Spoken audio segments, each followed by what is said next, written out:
Well, an absolute delight to welcome back Paul Robinson to Plough Lane on this occasion. Now, Robbo, great to see you again. How are you after that testimonial for Will Nightingale today? Yeah, great. Obviously, it's brilliant to be here at Plough Lane. Like you say, I've sort of left Kingsmeadow a little while ago and been to watch it here as a fan and, watching players as well over the last few years, but to actually get to experience it as a player today was brilliant. And like you say, such a great day for Will, really fitting, such a brilliant lad, and to be part of that. And like I said, I think I said on my message, the chance to play here at Plough Lane was brilliant and brilliant to experience. Nice to dust off the boots and get out there, so it was really good. Yeah, what was the reaction when you heard from Will, when he said, could you come and play me testimonial? It was just like, yes, and then it was like, oh, I better check when it is actually as well. It was like, my first instinct was yes, and obviously, like I say, Will was as a player and a person, as Neil said in his comments after the game there, is everything to me that epitomises Wimbledon, everything that's good about Wimbledon. He's such a lovely lad, and you sort of see traits in yourself. Sometimes he was a young, hungry centre-half who wanted to head and kick everything, and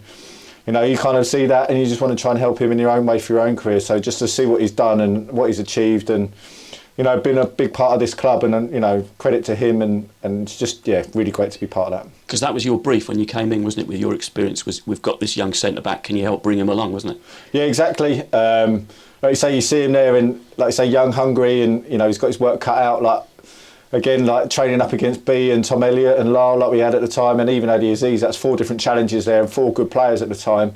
So to see Will, because obviously we were the sort of first team at the time, and he'd have to train up against and try and mark them. It was a real good test for him and real good learning curve.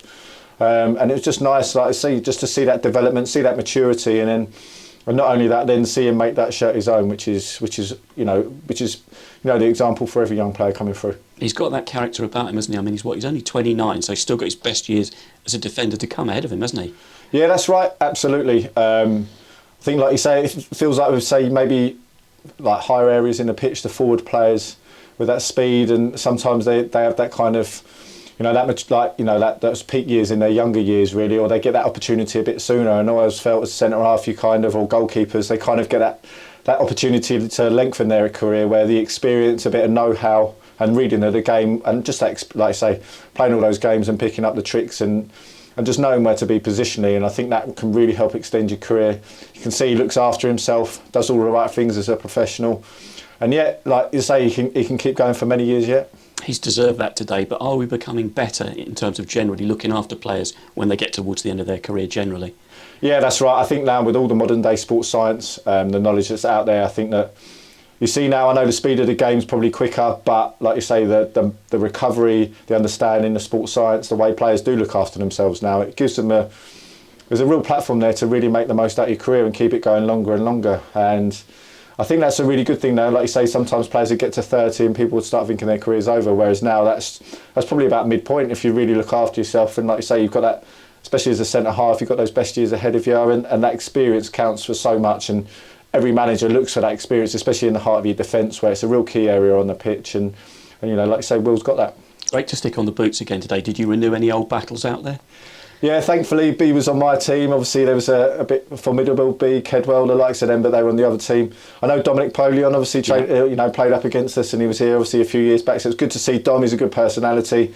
Didn't like the way he kept trying to run in behind. That wasn't part of the script. But yeah, no, it was really good. And like I say, just seeing the young players on the pitch and their enthusiasm and their energy, it was just brilliant. It was just brilliant to be out there. It was just a case of enjoying the occasion and, like I say, getting the boots on, trying to pretend you've still got it, and in your mind, like I say, you think you can still get there and you can still do it, but the body's sometimes a bit like, oh, you're not going to get to that one, or don't even think about it. So it was really good, and yeah, great afternoon. You got, of course, that strong bond with Millwall, but of course you were at the playoff final for Wimbledon on Monday. What did you make of it? Yeah, it did. Just another brilliant occasion for the club, wasn't it?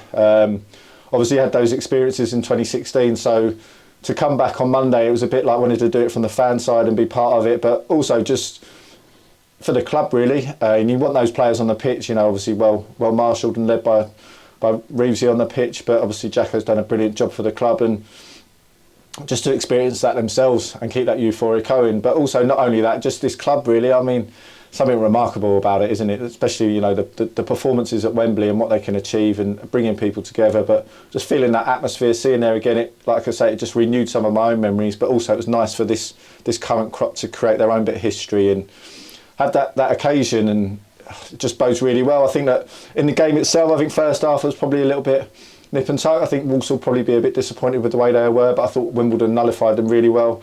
The one opportunity is a great finish, and then it just felt, you know, my dad asked me before the game, what do I think the score's going to be, and I genuinely, I said 1-0 Wimbledon, and once they got that one goal in front, the way they've been, it just felt a little bit like we did really. As soon as we got in front that occasion, it felt the same this time, that they knew they knew what to do. They knew what to do as a group, and they performed their roles really well and got it over the line, and a thoroughly deserved promotion. Can you believe it's now gone 9 years since we sat down in the dressing room at Wembley and you said that's what it's all about, medals, that's what you win it for, that's what you go in the game for?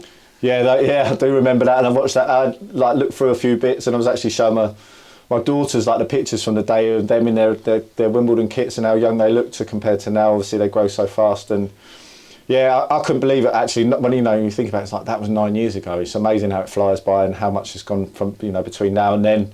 So yeah, I couldn't believe it, but I can believe it as well. But what is amazing is how vivid those moments are and those memories of that day are, and that feeling on that day and everything around it. But not only that kind of bond you have, and like I say, seeing today, just seeing sort of lads that have played within that team like Barry Fuller, Keller in goal, and obviously B up front, as well as a few others, Carly in and around the squad, Tom Beer scoring that that moment in scoring against Accrington at Kings Meadow, just all those brilliant things, and even Sweeney Ryan Sweeney that season come in and playing a big part, didn't he?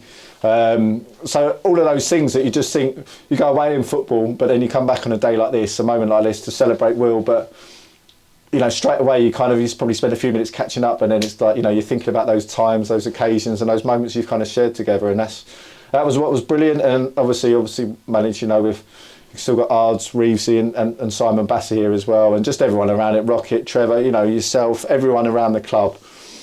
It's just amazing, and that's what makes this club so remarkable for me, really. But this is what it was all for, wasn't it? To come back here, to be back at Plough Lane, and now you've actually got to go out there and play on the pitch. How special was that? Yeah, really special, really enjoyable, and like I say, I knew how much it meant to the club as well, and how important it was, and the fans and everyone around it. And this is home, isn't it now? And so to play at Wimbledon's home, to play on that pitch and everything that it signifies was a real privilege. Robbo, great to see you. You too, Rob.